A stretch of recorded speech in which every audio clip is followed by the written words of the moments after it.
Olá pessoal, então a professora Rosane vai estar trabalhando o assunto de português de vocês, tá, no nono ano.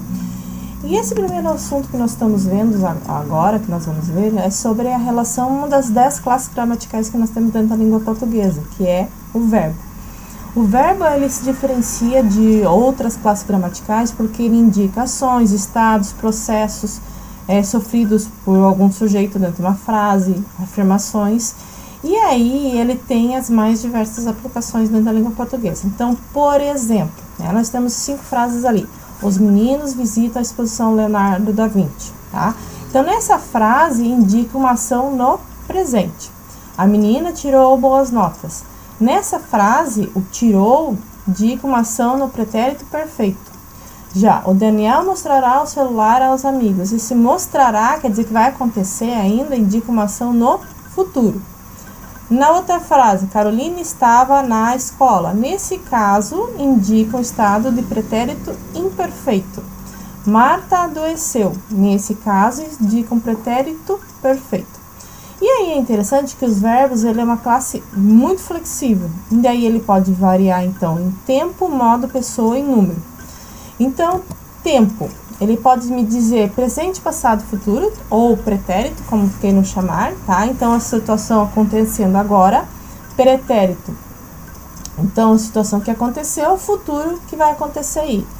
E o pretérito, ele pode ser também classificado em imperfeito, perfeito, mais que perfeito. Imperfeito é o modo que continua com o que aconteceu no passado. Então, ela lia os livros com muito interesse. Então, está acontecendo alguma coisa que acontecia ainda. Perfeito, uma ação no passado completamente realizada e terminada. Ela leu os livros com muito interesse. Agora, mais que perfeito já indica uma outra ação. Uma ação passada anterior, a outra também passada. Ela lê os livros com muito interesse. O futuro, ele também pode ser imperfeito. Aí acontece o quê? Situação onde a ação no momento posterior ao tempo que aconteceu, que foi enunciado. Comprarei o bilhete do avião, quer dizer, ainda vai acontecer. Porém, posso ter o futuro perfeito lá, tá? Pretérito perfeito. Indica uma ação futura que aí se concluirá antes da outra também futura. Terei comprado o bilhete antes de chegares. Então, uma ação sem concluir antes da outra. Além disso, nós temos os modos verbais, tá? Nesse caso, a atitude do emissor, ele ocorre em relação ao fato apresentado. Então, ele pode ser modo indicativo, quer dizer que quando o fato realmente acontece, então, os teus amigos foram ao cinema, tá? Um fato real. Agora, pode ser o modo subjuntivo, quer dizer, quando pode haver uma possibilidade, eu possivelmente que vá amanhã ao cinema, tá? Uma possibilidade, uma dúvida, talvez eu apareça por lá. Ou um desejo, gostava que visses o filme, tá? Então, esse aqui pode ser o modo subjuntivo. Modo imperativo, ele pode exprimir uma ordem, saia fora daí, tá? Ou um conselho, preste mais atenção, um pedido, ajude-me um pouco. Pode ser também um modo condicional, que nesse caso realiza uma ação dependente de uma outra condição.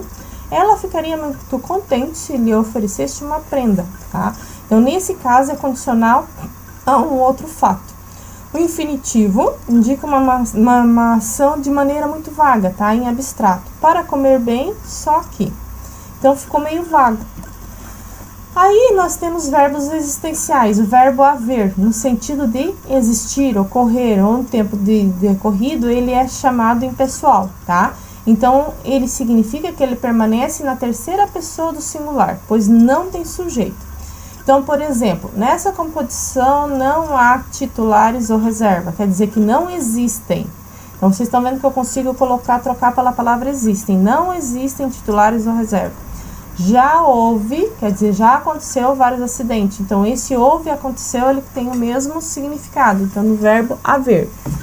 Havia meses que não nos víamos, quer dizer, houve um tempo, então um tempo decorrido.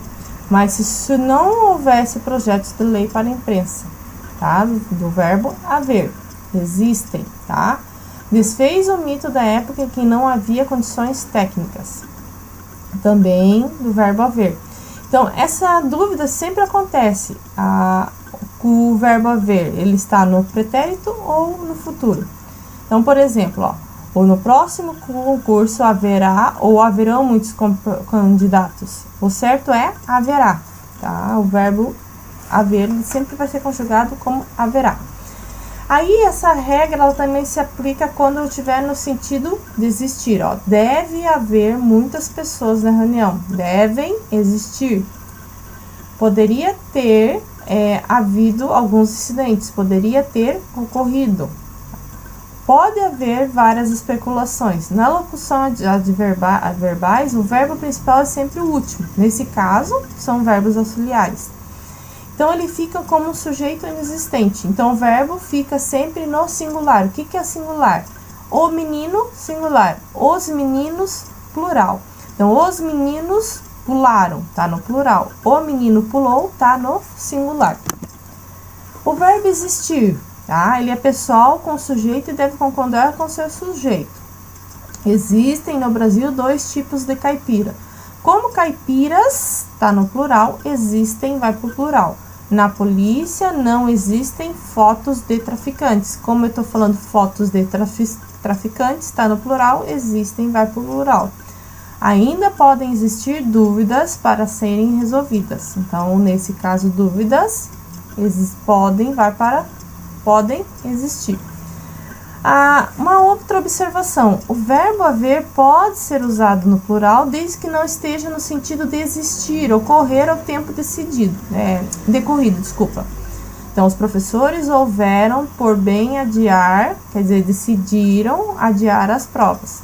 Os alunos se houveram bem na defesa da tese, quer dizer, eles se apresentaram, se deram bem, se saíram bem. Então, nesse caso, vai para o plural. O verbo existir no sentido de ter, tá?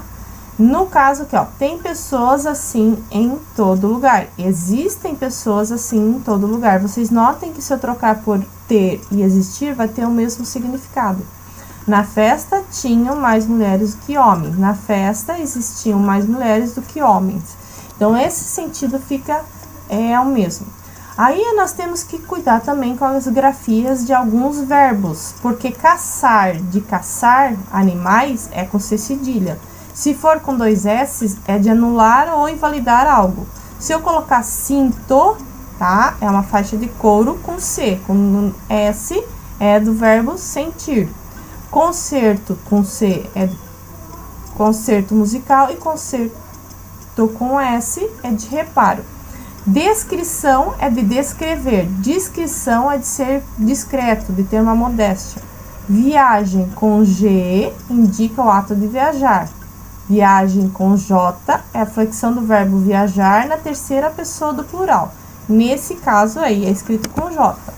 Aço com C cedilha é uma liga, tá, de ferro com carbono. Nesse caso, com 2 S é do verbo assar.